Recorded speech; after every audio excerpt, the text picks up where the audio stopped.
The presentation today is, I'll explain. It's sort of a story as I go through it, how I came to it.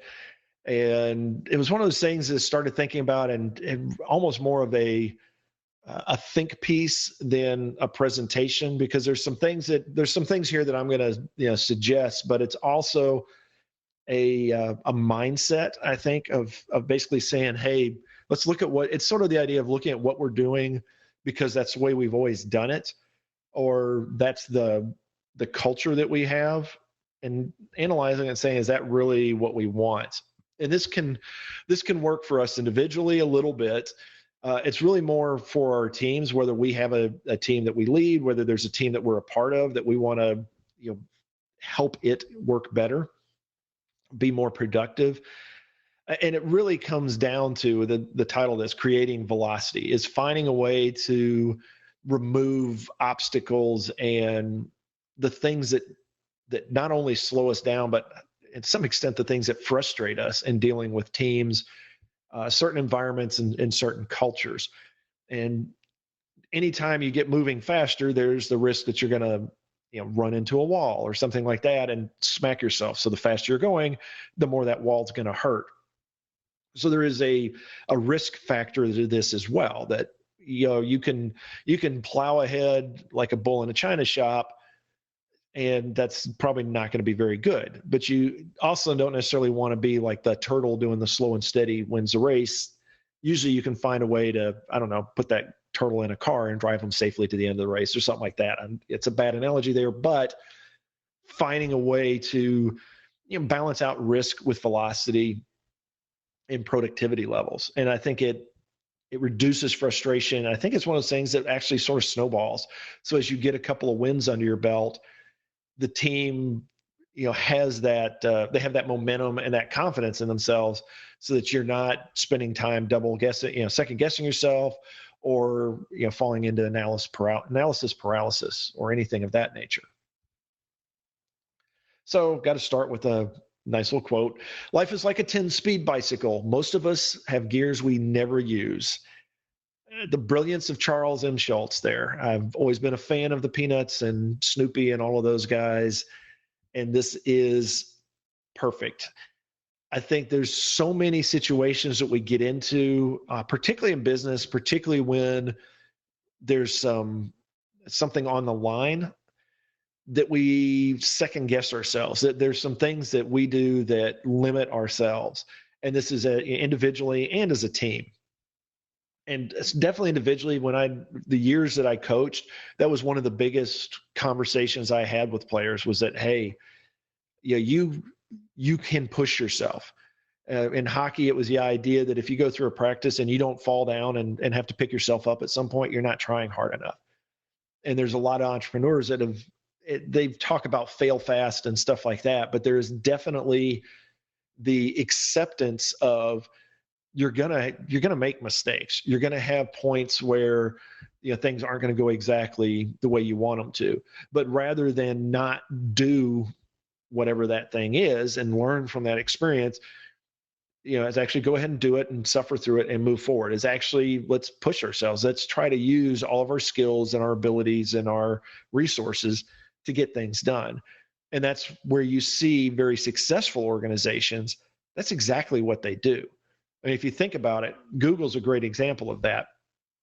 They go in and from the start, and I think they still do that, is that they say, hey, you're going to have a certain number of hours. I think it was like all day Friday initially, and I think they still do it.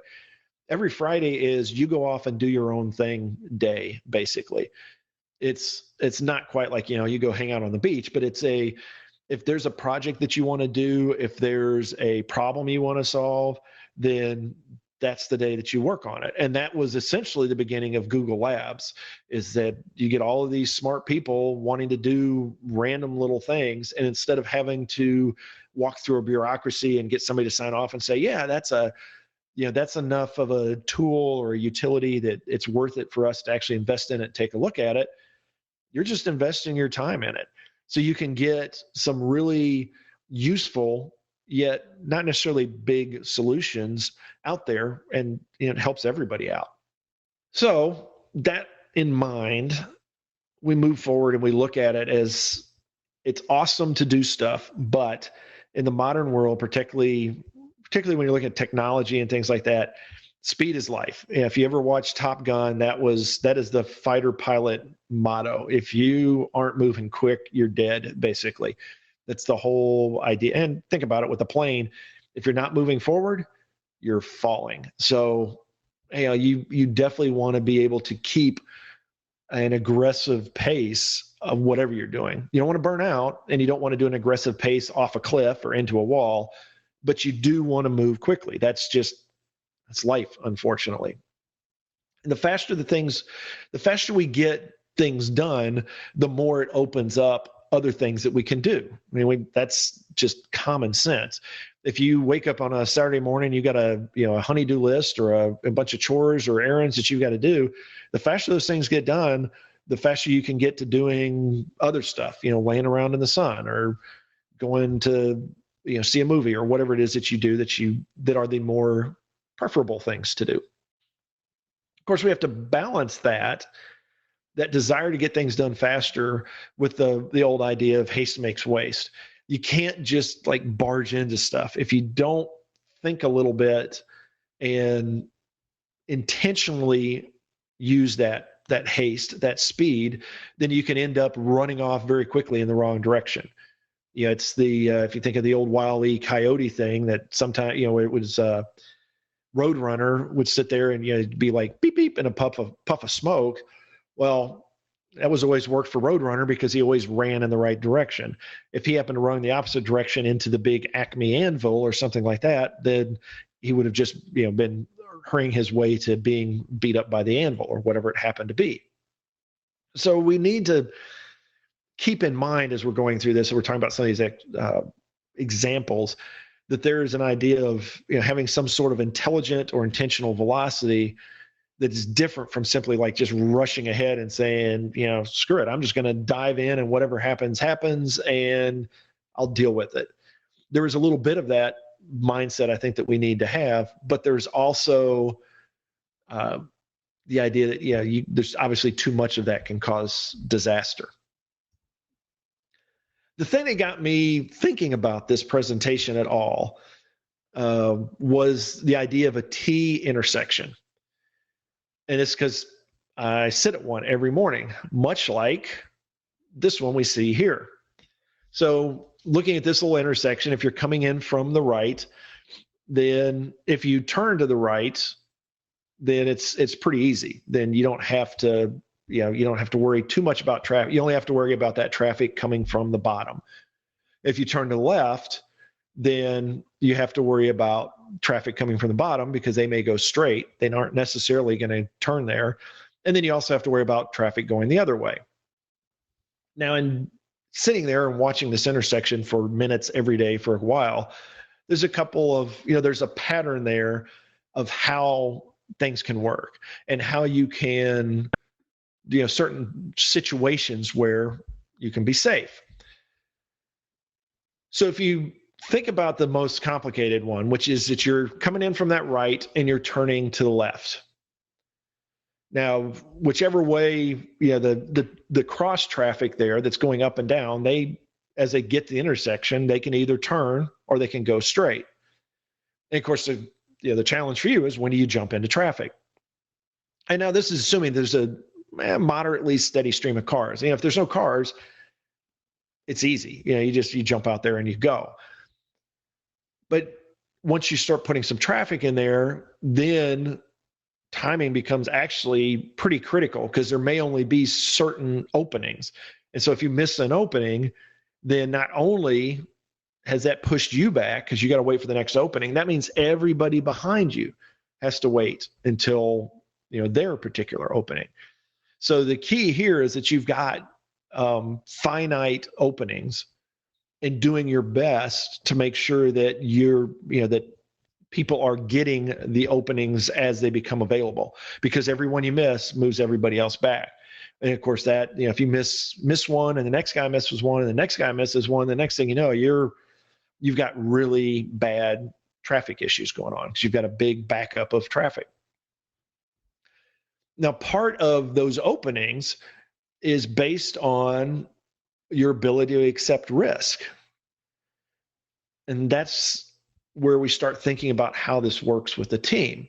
Let's think about this. Looking at that T intersection. If you've got a guy, you're trying to turn left, you're coming from the right and trying to turn left. You've got somebody coming from the bottom and they're moving along. Well, if they don't have a turn signal, and we're going to assume everybody's polite drivers. So if they don't have a turn signal on, they're going straight. And the only way you're going to be able to turn is if the opening, going back, down, your turn to left, if that opening is such that you can zip out in front of that moving car. There is definitely some risk there, because if you don't zip enough, you get banged. And just to add injury to insult, it'll be on the driver's side. So assuming you're somewhere where they drive, where the driver's sitting in the left seat, then you really don't want to get hit like that. So that one, there's that risk of, do I try to beat the timing of that other person coming through?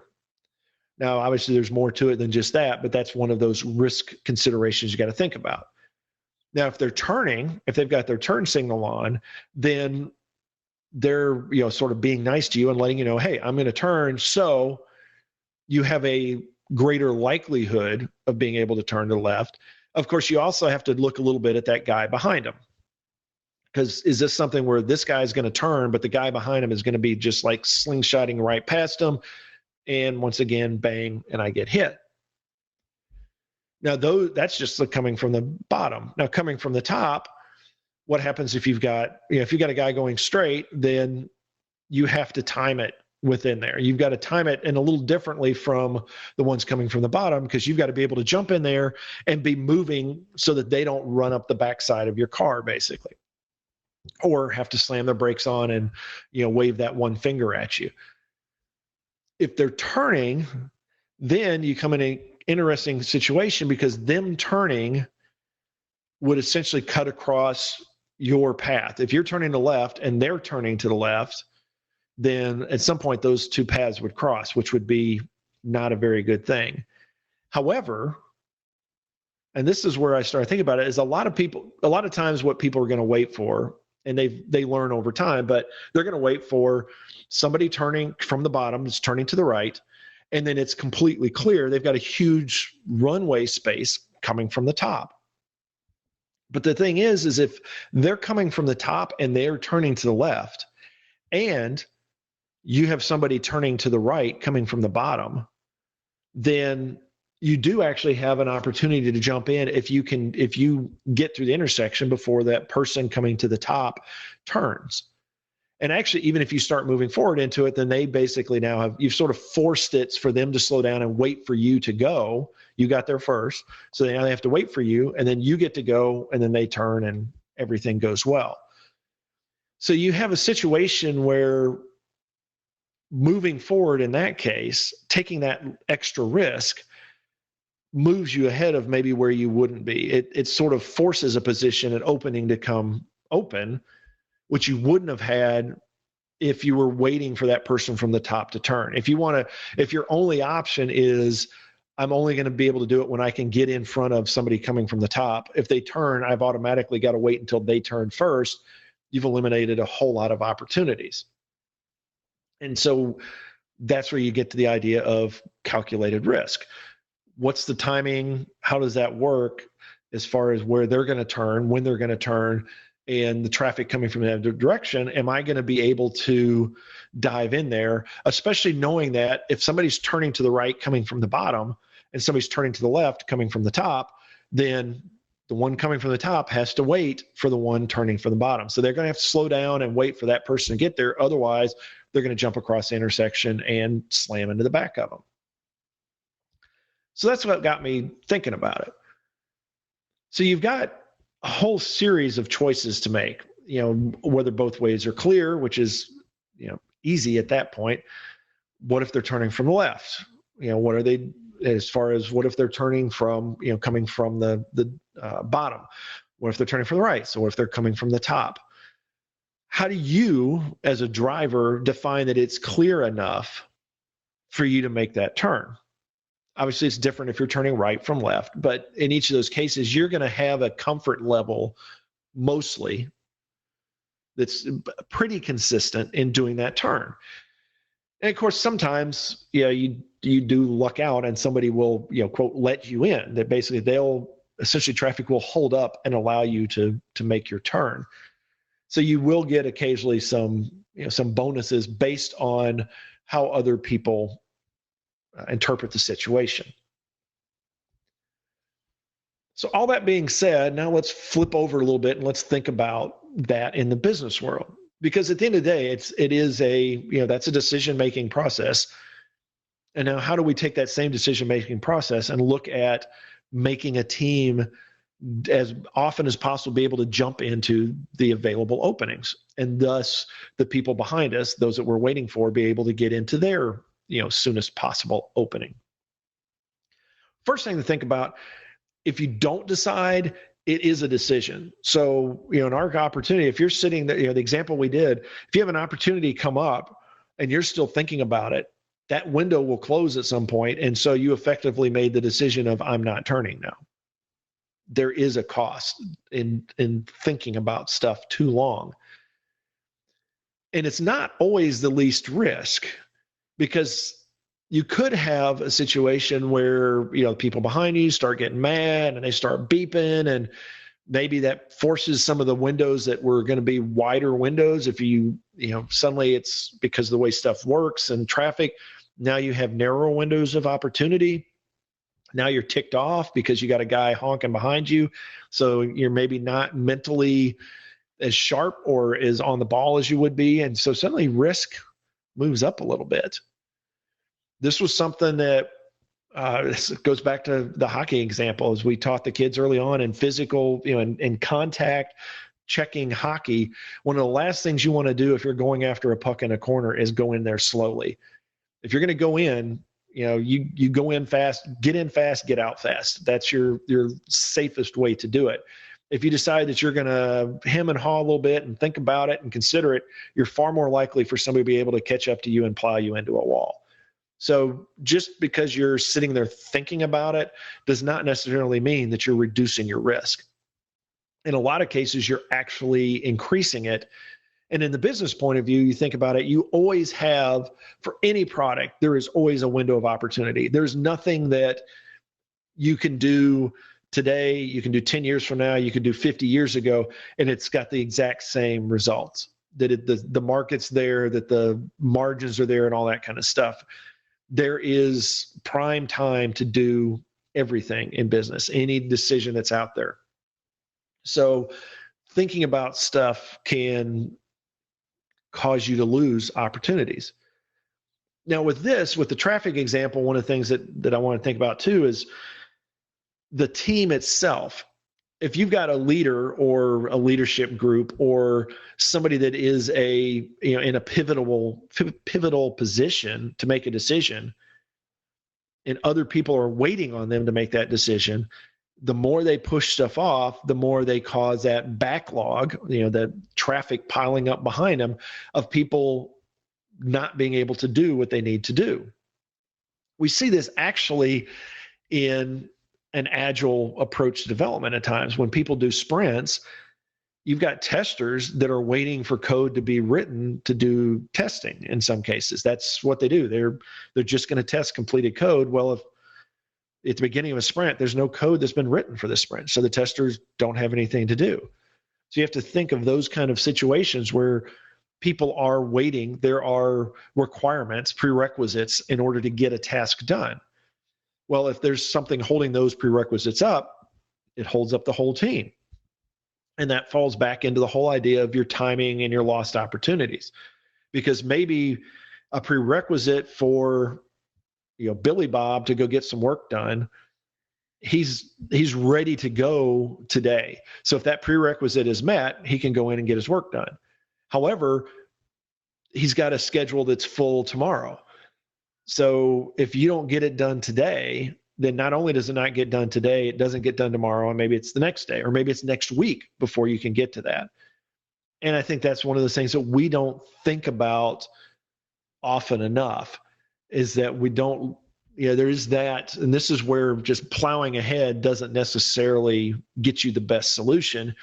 You do have to take a look at what other resources and requirements and prerequisites are out there. Because if you don't get stuff done with the right prioritization, then you're going to lose opportunity. You're going to lose windows of opportunity. They're going to shut. And, usually in these cases, they're going to shift to somewhere down the road. But that then is going to cause other things to back up.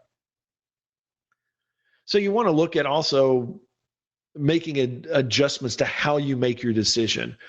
I think you should always feel in the business world, if you don't feel like there's a timer going, waiting for you, that you're on the clock, waiting for you to make your decision, much like if you go to the football and NFL every year where they do their draft and people are out there and they're on the clock for whatever it is, 5 minutes for them to make a decision of who they want to draft to their team. That's it. You got that 5 minutes. If you don't make a decision, then you lose it. And note that nobody ever skips that. I don't think. I've never heard of it, because they're going to look at it. They go into it with a plan. They have a plan of saying, okay, here's roughly where our windows of opportunity are. Here's our prerequisites. And based on that, then, we'll make our decisions. So it makes sense to spend a little time, doing some planning and looking at what are the tasks to get your project done, your weekly work, your customer support, whatever it happens to be, is, spend a little bit of time of looking at those things and see, are these things serial? Are these things that have to, go A, B, C, D, E order? Or is there ability to do some parallel work? Is there some things that, while this tester is waiting for code to be written for them to test, we can give them maybe the requirements for the project in the next sprint, and they can be working on building their test scripts for that next sprint. There's things like that you want to look at. How do you, as we've talked about before, that whole concept of you have a bucket and you fill it with big balls, but there's still some space because you can put smaller balls in there, and then eventually you can pour sand in there and fill space, and eventually you can pour water in and really utilize the space as much as possible. That's part of what we always want to keep in mind, is how do we take our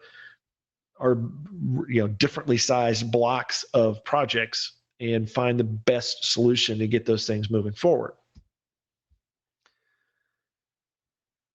And with all of these challenges, the timer I talk about, technology is advancing, and we don't really, we have somewhat of an idea of where it's going, but not to the level where we can say, X is going to be available in a year, Y is going to be available in 3 years. We sort of have to go to war with the army we have. We have to look at the technologies we have. And unless there's something that we really know we're dead certain is going to be right around the corner, then we have that risk at any given point. This is sort of in the traffic example, it's the idea that, my car may be running a little bit better in a few minutes because it's warmed up. But if I wait a few minutes, then maybe I've missed a couple of opportunities. That's not a perfect analogy, but trying to get that, something similar. Now, the problem with business is that, and it's actually sort of like traffic as well, I guess. Existence costs money. If you sit at that intersection long enough, you're going to run out of gas, and then you're done. You're not going to get to your, whatever it is that you're trying to get to. More importantly, going back to thinking about what we're doing and how the team interacts and works, no task that we do is an island unto itself. There may be one or two out there, but they usually fall under like a technical debt or some of those things. Or some of the documentation that's out there, and some of the things that we do that they're really busy work. But honestly, if you're doing it right, the busy work, if you do it right, you eliminate the busy work. Everybody on the team should be productive and be working on things to be productive that have a value at any given time. And those tasks are, not just standalone. There is other impact because you have that resource that is taking up their time, doing that task. You may have other resources that are waiting for that task to complete. It may be that task is is got to be QA'd or has to be passed on to somebody else because they have to add on to it. So there's going to be, even in a world of parallel tasks, there are always going to be prerequisites, which forces at least some tasks to be serial. There's certain cases where it's like, I've got to get A done before B is done, before C is done. Now, A could be done today, B done a day later, and C not done until a year after that. You can spread it around, but the order that they need to be done is set. There's no other way to do it. And of course, in a bigger business, it's not just your team, because decisions that impact your team also impacts other teams and other projects. We see this a lot in IT, where you have a large development group and a small QA group.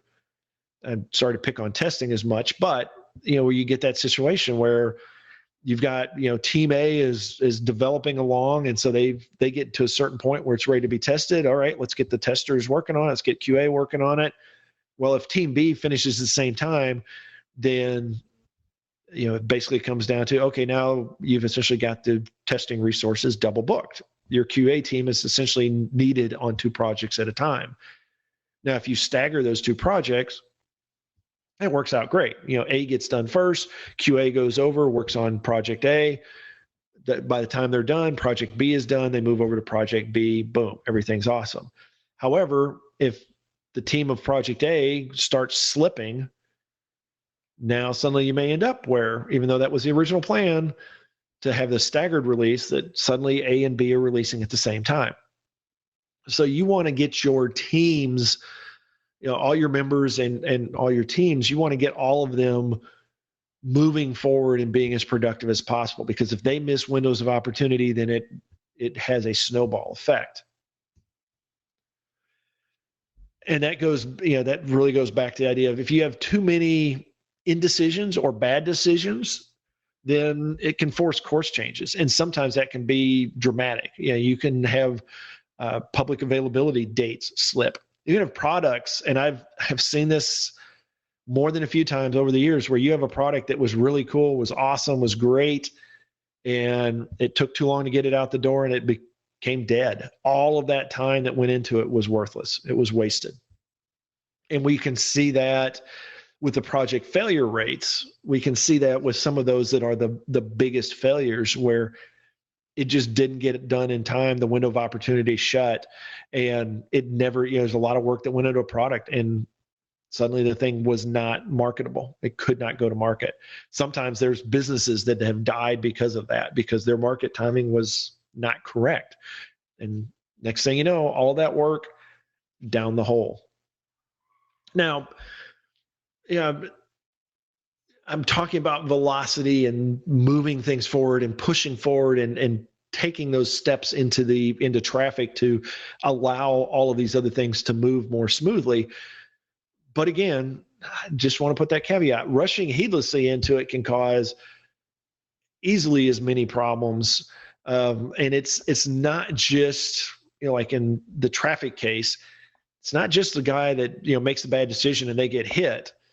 If you make a bad decision and you have an accident at that intersection, now everybody that has to go through that intersection is going to be impacted. And we've all been in that, where it's like, oh man, I'm really glad that I got through that intersection, because a minute later there was an accident and I would have lost an hour to get through it. So you don't want to get your team so focused on moving forward and hitting these deadlines that they're not considering, they're throwing some of the risks out and they're ignoring some of those, because you do want to manage that appropriately. You want to help them understand that, hey, you want to be aggressive, but it's that kind of thing where you say, well, hey, have we considered A, B, and C, which could be some issues?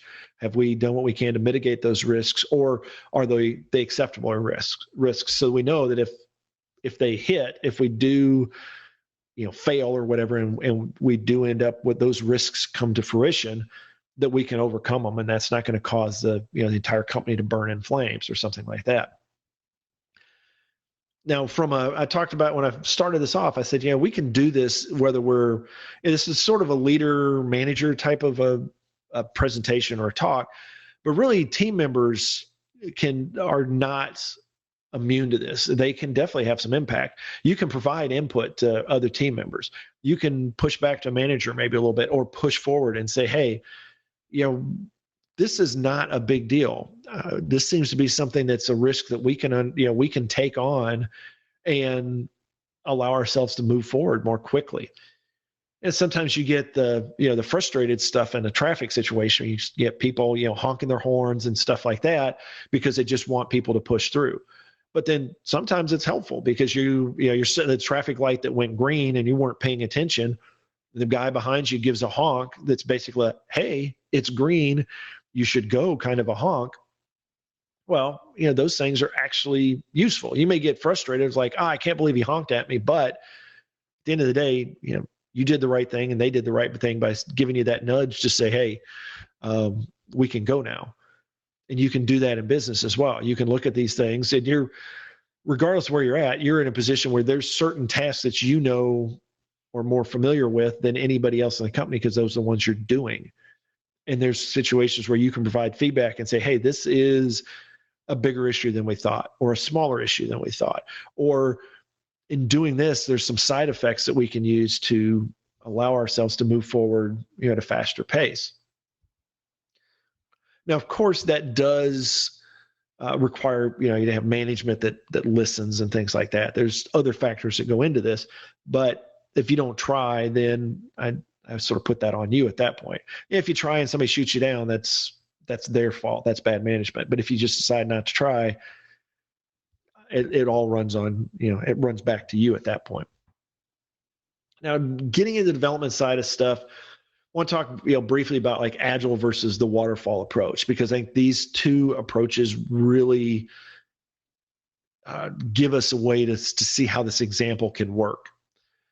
Now, if you go into Agile approach to development, you can get more decisions at a quicker pace because you're pushing with every sprint. You're saying, okay, we've got to make some design decisions. We've got to make some implementation decisions. We've got to do what needs to be done for this sprint.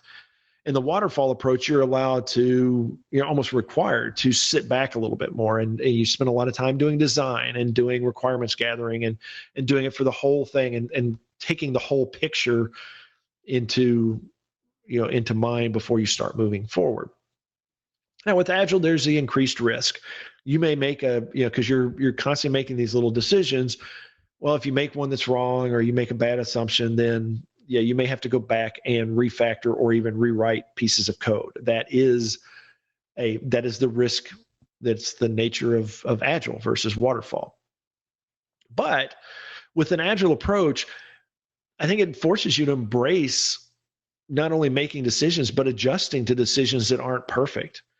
This is sort of like jumping into traffic and maybe you misjudged how fast that oncoming car was going. Well, if you've jumped into traffic, you're not going to like slam it into reverse and go back in the intersection. You're just going to punch it and say, oh crap, and you're going to adjust. So maybe there was a window of opportunity that wasn't really a window of opportunity, but you just created one because you had some increased risk that you accepted in diving out there. And then instead of worrying about it and fretting and stuff like that, you just embraced it and adjusted by punching it. And of course, the concept of business is the idea of it's easier to beg forgiveness than to ask permission. That is dangerous at times to do, but honestly, if you look at the successes that are out there, that attitude, it shows up time and time again. I mean, you can find some very successful projects where it was very slow and plotting, but perfect every step of the way, where everything was well considered and everything was done. But there are not a lot of those. And you don't hear about those much because, let's face it, they pretty much were a done deal from the start. If you can slowly go through and analyze every step completely and do everything perfect every step of the way, then it was basically a foregone conclusion that you were going to get to where you were going to be. And that doesn't happen very often. That is so rare, it's almost worth throwing it out as an example. And so that means that I think we do have to look at the idea of begging forgiveness versus asking permission as something that it has to be something that we accept as part of our team, as part of us getting our job done. And we need to find where those lines are. Because it's not, it's better to beg forgiveness up until the point where it causes you to be fired. So you don't want to, or your business to collapse. So there's definitely some level of risk there that becomes unacceptable. But all of that goes back to the whole idea that decisions we make and making those decisions does impact our future options and avenues. Those windows of opportunities that we embrace today may open up other windows of opportunity in the future. And those that we miss today may cause us to miss some in the future because you think about it. If you've got an application that you're building and you build feature set 1.0, and you don't get it done, you miss this window of opportunity. And so 6 months down the road, now you release 1.0, but actually 6 months down the road, there is a window of opportunity that opens for what your 2.0 features would have been.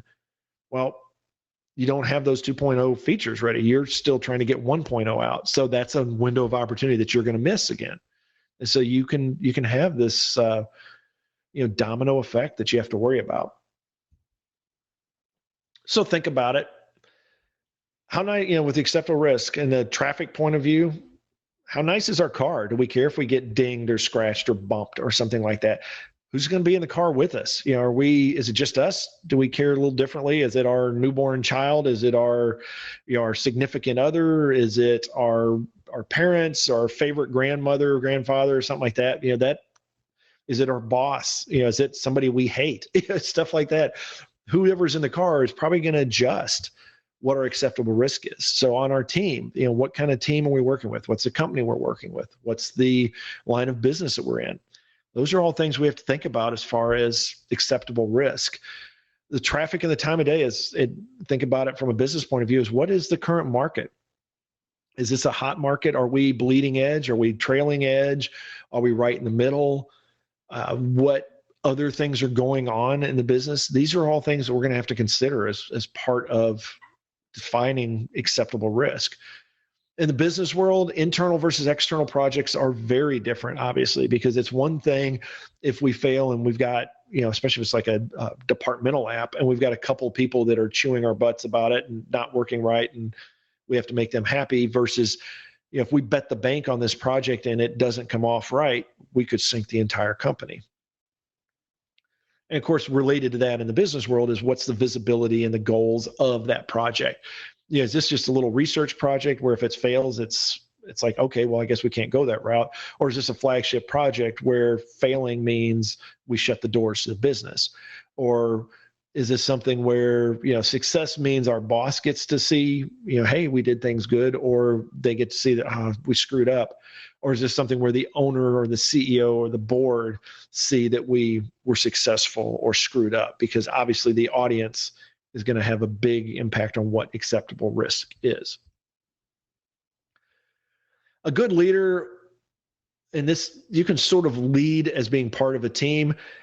You're going to discuss the stuff, whatever the pros and cons. You're going to make a decision, and then you move forward with it. You don't go back and second guess yourself. It's like, let's figure it out. Let's make a decision. Let's go with it. Move forward. If you're in the team, whether you're a member or a leader, draw risks out of the team. Make sure that if somebody looks like they've got a look of concern on their face, ask them about it. Make sure that everybody is laying things out on the table so we do understand what the risks are, that we go into this with our eyes wide open instead of blindly going into risks that we didn't consider. Nothing in business, depending on what you're doing, and actually almost anywhere, all the risks are not life or death kind of situations. Some of these are things where we can go in and we can take this risk, and even if it doesn't work out, it's not that big a deal. It's not going to impact us at the end of the day.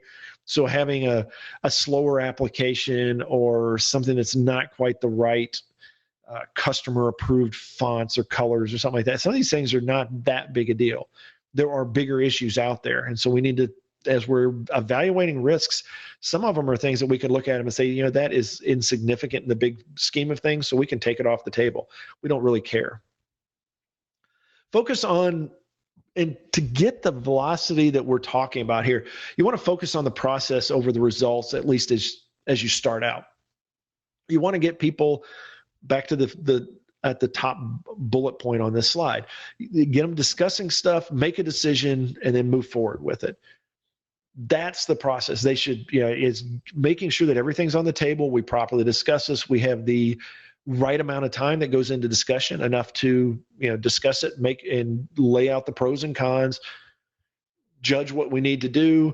So you got that decision, and now let's go forward and make it happen. If we make a mistake, if there's something that was a fundamental flaw of what we did, then we'll come back the next time around. We'll say, hey, we got to make sure we cover these kinds of risks, or we got to realize that this is something that is a weakness of our team. And things like that is, if you want to get better, is you get the team thinking about doing stuff the right way. Early on, at least, it's like if they don't execute it exactly right, that's okay. Because what you want to get them to is a point where that they're doing the process properly. Execution will come over time. Now, of course, eventually, if they can't execute, then fire them all and move on or something like that. But yeah, you want to be able to, the process is what we're working on here. The execution, as you're jumping out into traffic, if you accidentally slam on the brake instead of the gas pedal, that obviously changes things to a point where it's like, okay, I couldn't. Either you need to stop driving, or you just say, okay, that was a fluke thing, and we move forward with it. Similar in business. That goes back. Learning's part of the process. And a definition of insanity is doing the same thing over and over again and expecting different results.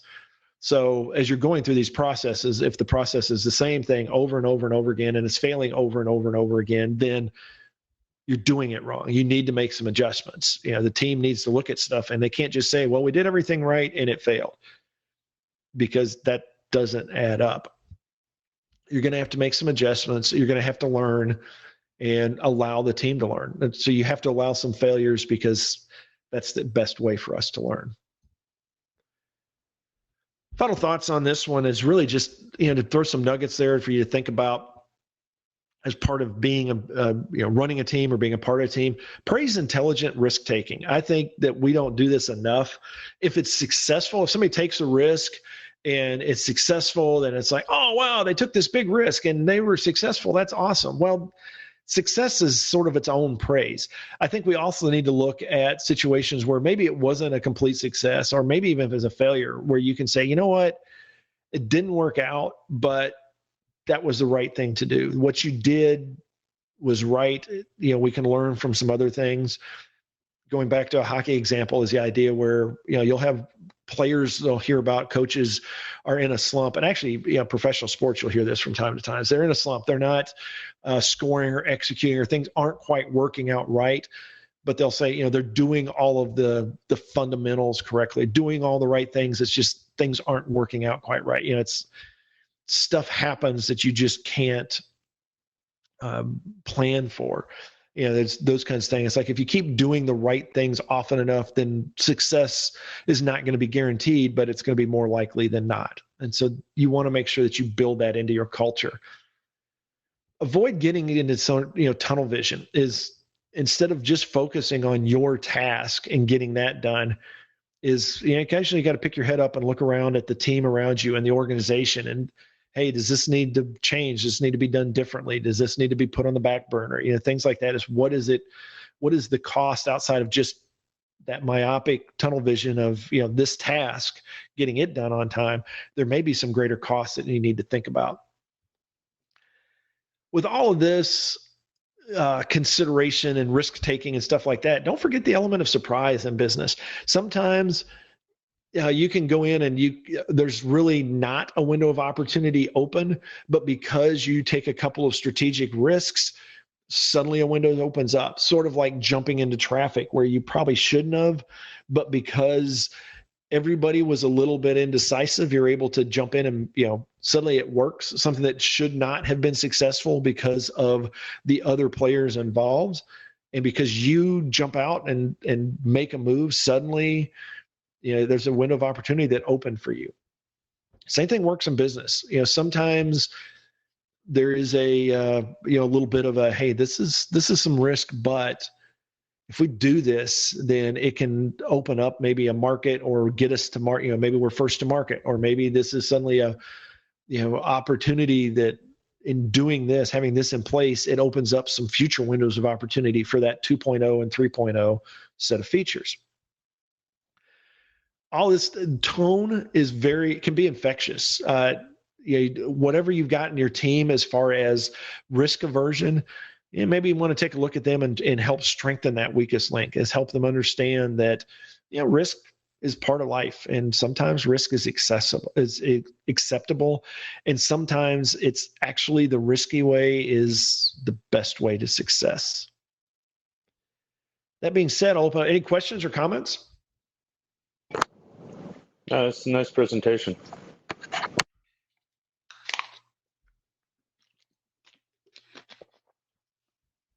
All right. Well, hearing nothing else, and especially because it was more of a think piece than something to get too conversational on at this point. So what do we learn? There's always acceptable risk. Perfection is almost never required. If you've ever heard perfection being the enemy of good, trying to get to 100% of something when 98% would be awesome, but you don't release the 98% because you're waiting to get to 100%. Well, sometimes, that's going to be a problem. So you always want to balance the risk of not getting everything you want versus getting most of what you want.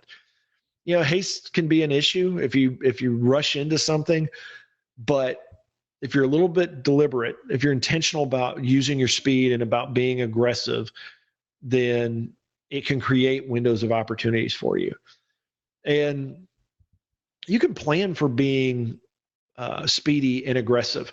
In the football world, they have the idea of a hurry up offense where it's, you jump in and you do a play, and then as soon as the play's over, you're like right into the next play, and you're not spending as much time considering each play. Well, the teams that do this, there is a thought process for it. There is a culture. There is a series of risks that they've assessed, and they've said, well, okay, in these cases, they've sort of pre-decided things. They've said, well, in these cases, here's the risks. Here's probably the best decision. We don't know that it's always going to work, but that's okay. Over time, we're going to hit more often than we're going to miss. So, sometimes that's your best bet, is to move forward and get your team thinking about that. Hey, we're going to be aggressive. We're going to be moving quickly. We're going to want quick decisions. And in so doing, you'll get a team that is going to move quickly and make quick decisions. That's just going to be their nature. As always, thanks for your time. I appreciate your time, listening, all the input that goes into these things. Any questions and comments that come out of them are always useful and help us create better presentations in the future. Any questions or comments you have about this one, or further topics that you'd like to where you'd like to see something like this go, shoot us email at info@developerpreneur.com. We've got a contact us page out on developerpreneur.com. Follow us on Twitter at developerpreneur. Don't push that enough, but actually Twitter is a really good thing for you to watch and follow, because we do a lot of non-developerpreneur content. We have a lot of articles that go through there that get tweeted out. We do it several times a day that we'll tweet stuff out. And it's just almost like a repository of all of these technical articles and magazines and sites and some of the interesting things that they push out. A few of those get to our Facebook page at Developerpreneur on Facebook.com, but you're going to see more of that kind of stuff. More potential nuggets of learning are going to be out on the Twitter side at Developerpreneur. As always, just our goal is making every developer better, including ourselves. And we figure the more we learn, the more we get together as a team, the better we're going to be at it. Have a good one.